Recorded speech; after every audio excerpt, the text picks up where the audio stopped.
Shukur Xolmirzayev 18 ga kirmagan kim bor? Shukur Xolmirzayev qalamiga mansub bo'lgan ushbu 18 ga kirmagan kim bor asari qissasi 1964-yilda yozilgan. Ushbu asar o'tgan asrning 60-yillarida yozilgan o'zbek qissalarining eng yaxshi namunalaridan sanaladi. Qissa 25 yoshli yozuvchiga o'zbek kitobxonlari orasida katta shuhrat keltirgan. Ushbu mashhur muhabbat qissasini o'qimagan, hech bo'lmaganda nomini eshitmagan kitobxon yosh-u qari kam topiladi.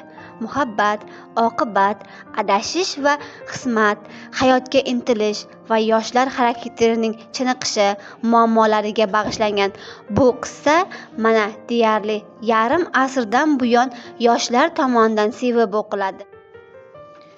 Mazkur kitobga O'zbekiston xalq yozuvchisi Shukur Xolmirzayevning eng sara qissa va hikoyalari to'plangan. Ularda sevgi, muhabbatning o'zgacha talqini, oshiqlik va ojizlik, matonat va razolat, inson ma'naviyati bilan bog'liq bo'lgan ijtimoiy va axloqiy masalalar bayon etiladi.